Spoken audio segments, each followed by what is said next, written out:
What you think you are as you think you are. Okay, छठे chapter की summary जो है magic of thinking big के इस प्रोग्राम में मैं प्रस्तुत कर रहा हूँ। आप लोगों ने काफ़ी पढ़ाई की होगी, एमए की होगी, किसी ने पीएचडी भी की होगी, मगर ये चीज़ें आपको नहीं पढ़ाई गई। इसलिए मेरे को ये डिवाइन इंस्पिरेशन है कि मैं ये आपको ये चीज़ें बताऊं। इसलिए manifest anything in your life, कोई भी चीज़ जो आप चाहते हो वो आपकी ज़िंदगी में प्राप्त कर सकते हो, मगर कब? जब आप वो बनते हैं, ठीक है ना। आप अंदर से क्या हैं, बाहर क्या प्रकट करते हैं, वो आप हैं, ठीक है ना। What you are, what you think, आप क्या सोचते हैं वो आप हैं, आप क्या बिलीव करते हैं वो आप हैं, आप क्या बोलते हैं वो आप हैं, आप में से क्या इमोशंस निकलते हैं वो आप हैं, और आप जो है क्या करते हैं वो आप हैं। यानी आप जो है एक लंबी चौड़ी चीज़ है, ठीक है ना। तो आपके अंदर से हर वक्त क्या निकलते रहते हैं, वाइब्रेशंस निकलते रहते हैं, क्योंकि आप ऊर्जा के पुंज है। हर व्यक्ति ऊर्जा का पुंज है, ठीक है ना। चूंकि ऊर्जा का पुंज है, इसीलिए लॉ ऑफ अट्रैक्शन लागू होता है कि वो एनर्जी जो आप में से निकल रही है वो वैसी ही दूसरी एनर्जी को इस ब्रह्मांड से अट्रैक्ट करती है, ठीक है ना। इसलिए लॉ ऑफ अट्रैक्शन का यही सिद्धांत है और यही मैनिफेस्टेशन है। ओके, तो आप क्या चीज़ अट्रैक्ट करेंगे, जो आप अंदर से भेज रहे हैं। तो क्या भेज रहे हैं आप? वाइब्रेशंस भेज रहे हैं। हर वक्त आपके अंदर से वाइब्रेशंस निकल रहे हैं। उन वाइब्रेशंस में से कई चीज़ें जा रही है। क्या? एक तो आपको चेतन रूप से आप कुछ भेज रहे हैं, किसी को गाली दे रहे हैं, आपको मालूम है गाली दे रहा हूँ, किसी को प्यार कर रहे हैं, आपको मालूम है प्यार कर रहा हूँ, लेकिन आपका सबकॉन्शियस कई वाइब्रेशंस ट्रांसमिट करता रहता है जो आपको मालूम ही नहीं है। तो वो क्या ट्रांसमिट करता है, जो आप अंदर से एक्चुअल में है, ठीक है। तो अब मैं इस चैप्टर की आपको 4 बातें बताऊंगा। ओके, मैं DD Sharma, spiritual mentor, international law of attraction का trainer, 7 habits of highly effective का ट्रेनर, और सरकार में 32 सालों तक उच्च पदों पर रहा और अमेरिका के अंदर गोल्ड स्टार अवार्ड से नवाजा गया और दुबई से सीओ बुर्ज अवार्ड से भी नवाजा गया, और 12 पुस्तकें मैंने आपकी प्रेरणा हेतु लिखी है। ओके, ये थोड़ा सा आपको परिचय इसलिए बताना जरूरी है ताकि आप थोड़ा सा गौर कर लें, मेरी बात सुन लें, नहीं तो आप कहेंगे बहुत आतिर। और अब मैं आपको एक बात जो कहना चाह रहा हूँ वो गौर कीजिए। ये जो मैं आपको बातें बतला रहा हूँ ये डिवाइन इंस्ट्रक्शंस पे बतला रहा हूँ, मेरी अपनी ओर से कुछ नहीं है। ये मात्र आपके लाभ के लिए आप रिसीव करिए और इसका लाभ उठाइए। ओके, पहली बात ये है इस चैप्टर में कि आपका एक्सटीरियर आपके इंटीरियर को प्रभावित करता है। क्या? आप कैसी पोशाक पहनते हैं, अप टू डेट पोशाक है, दुल्हन सजी सजाई होती है तो अपने आप को गौरवान्वित महसूस करती है। एक फौजी अफसर जब ड्रेस व्रेस लगा लेता है, बेल्ट वेल्ट लगा लेता है, जूते पहनता है, हैट लगा लेता है, तो वो अपने आप को एक कर्मठ फौजी मानता है। एक पुलिस वाला जब ड्रेस लगा लेता है, डंडा हाथ में ले लेता है, तो वो अपने आप को एक योद्धा की तरह करता है। इसी तरह से किसी ने अच्छे टाई वाई लगा करके कर रखा है, तो इससे क्या है, कुछ आंतरिक फीलिंग जो है ना वो पॉजिटिव बन जाती है, तो उससे आपकी परफॉर्मेंस बढ़ जाती है। एक साइकोलॉजी के प्रोफेसर थे, ये बात उसमें लिखी हुई है मैजिक ऑफ थिंकिंग में, मेरी ओर से नहीं बता रहा हूँ। वो जब अंतिम परीक्षा फाइनल एग्जाम में ग्रेजुएशन में कोई जाता था तो वो कह के भेजते थे, कल साइकोलॉजी का पेपर है, तू नई ड्रेस पहन के जाना, या अगर नई ड्रेस नहीं हो तो कपड़ों पे अच्छी तरह प्रेस करके, जूतों को चमका करके, दाढ़ी वाड़ी बना करके, बाल वाल एकदम अप टू डेट होकर के जाना, ताकि क्या है कि तुम्हारी ये जो पॉजिटिव इमेज है बाहर से जो तुमने बताई है वो आपकी आंतरिक इमेज बना दे और आपकी परफॉर्मेंस में बेहतरी हो जाए। तो बात नंबर 1 हुई, जैसे आप पोशाक पहनोगे। एक और उसमें उदाहरण दिया है, एक बच्चा बोला जी मेरे को जो है वो शिकारी यानी रोल अदा करना है शिकारी का, तो पापा ने कहा कर दो। बोलना नहीं, ऐसे शिकारी का मेरे को बंदूक ला के दो। जब तक बंदूक नहीं आएगी तब तक मेरे के अंदर वो फीलिंग नहीं आएगी कि मैं शिकारी हूं, ठीक है ना।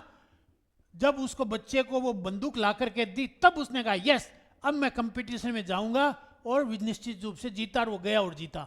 ये उस बुक में लिखा हुआ उदाहरण है। ओके, तो ये तो मैंने आपको बतलाई कि आपकी बाहर की जो वेशभूषा है, बाहर का जो माहौल है, बाहर का जो कुछ है वो आपके इंटीरियर को फर्क करता है। जब इंटीरियर में से जो चीज़ें निकलेगी वो आपके जीवन में प्रकट होगी, ये लॉ ऑफ अट्रैक्शन लगेगा। ओके, दूसरी क्या है, आप वर्तमान में क्या जॉब कर रहे हैं, वर्तमान में आपकी परिस्थितियां कैसी है, उनके लिए ईश्वर को धन्यवाद दीजिए कि इतना तो मिल गया, अब आगे मैं और बढ़ाऊंगा। ठीक है ना, थैंकफुल रहिए, ग्रेटफुल रहिए, जो कुछ मिला हुआ है उसके प्रति बढ़िया रहिए। अपना जो काम है ना, ऐसा उन्होंने एक उदाहरण दिया है क्या कि 3 ईंट उठाने वाले लोग एक बिल्डिंग को बना रहे थे और एक आदमी जाकर के उन एक से पूछा क्या कर रहे हो, उन्होंने कहा दिखाई नहीं दे रहे, ईंटें ढो रहे। और क्या कर रहे हैं? तो दूसरा पास में ईंटें ढो रहा था, उससे पूछा तू क्या कर रहा है? अरे मालूम नहीं यार, 100 रुपये दिन की दिहाड़ी कमा रहे हैं, और क्या है।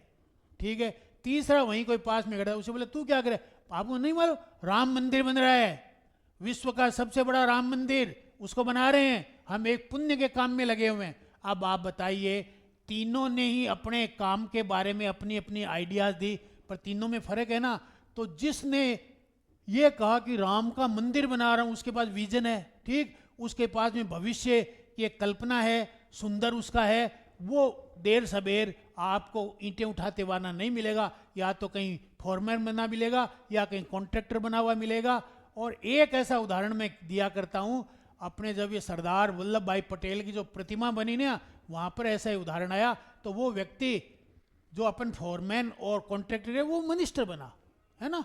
तो आप वर्तमान अपनी जॉब है, वर्तमान आपकी जो परिस्थितियां हैं, उनके प्रति आभार प्रकट करिए कि इतना तो मिला हुआ है ना, और मिल लेंगे। उस पर नाराज मत होइए, फ्रस्ट्रेट मत होइए। फ्रस्ट्रेट होते ही क्या होगा, आपके अंदर से निगेटिव बातें जाएगी और फिर जीवन में निगेटिव आ जाएगी। क्यों कि एक बात लिखी हुई है क्या, negative thoughts attract negative thoughts, और चेन रिएक्शन हो जाएगी।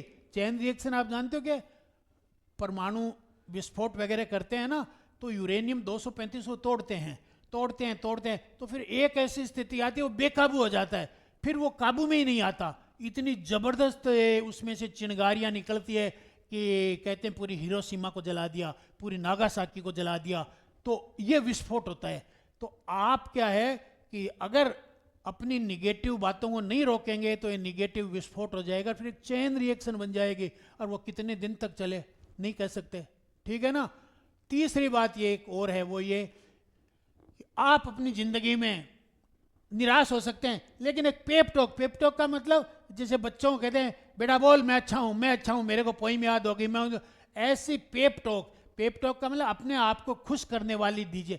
जैसे लोग कॉमर्शियल बनाते हैं ना कि इस साबुन से नहाने से मैं गोरी हो गई, तो आप भी क्या है इस तरह के एक पेप टॉक बनाइए कि मैं जो है बहुत अच्छा काम कर रहा हूँ, बढ़िया, इसको सेल्फ टॉक भी बोलते हैं। मैं बहुत अच्छा काम कर रहा हूँ, मैं बहुत अच्छा लड़का हूँ, बहुत बढ़िया हूँ, बहुत बढ़िया।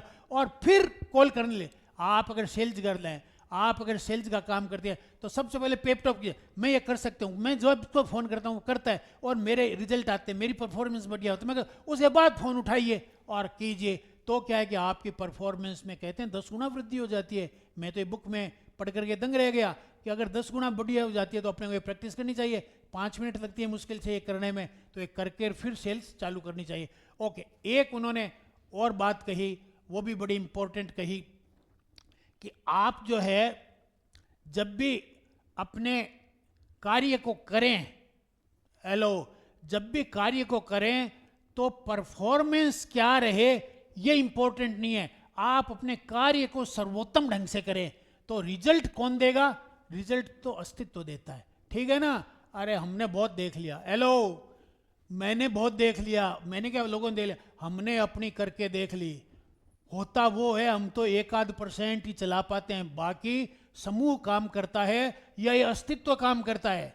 अपनी कोई ज़्यादा बड़ी बिसात नहीं है। इसी इतने बड़े एक आदमी ने एक अपार्टमेंट बनाया और मेरे आगे बड़ी तारीफ कर रहा था ये, अरे मैंने कहा लोग चांद सितारे भी किसी ने बनाए हैं और बनाए हैं, इतने इतने भाखरना के वैद बनिए और बनिए, अपनी क्या बिसात है। तो आप और मैं बस ठीक है कि थोड़ा बहुत कर लेते हैं, लेकिन बाकी काम क्या है, अस्तित्व पे, परमात्मा पे छोड़िए।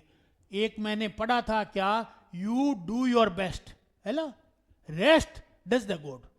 बाकी बचा हुआ है ना, आप अपना बेस्ट कर दो, फिर बाकी बचा हुआ जो है वो परमात्मा करता है, उसे स्वीकार करो जो भी कोई दे दे। तो मेरे व्हाट्सएप नंबर दिए हुए हैं, और हम कल जो है 20 तारीख को एक प्रोग्राम कर रहे हैं, वेबिनार कर रहे हैं 11:30 बजे। आप उसको अटेंड कर सकते हैं, फ्री ऑफ कॉस्ट है। और अभी व्हाट्सएप पे नंबर दिए हुए, क्लिक कीजिए, हमारे व्हाट्सएप ग्रुप में शामिल होइए। और एक बात ध्यान रखिए, जो भी आदमी कल जो है बीमारी ठीक करने के लिए आए, तो मैं उनसे एक निवेदन करता हूं, हम ठीक नहीं करते हैं, हम तो भगवान कृष्ण का नाम लेकर के और प्रेम से हीलिंग भेजते हैं, और वो हीलिंग 100% ठीक करती है। तो आप लोग इस हीलिंग का लाभ उठाएं, 100% आप में लाभ होगा। Thank you very much.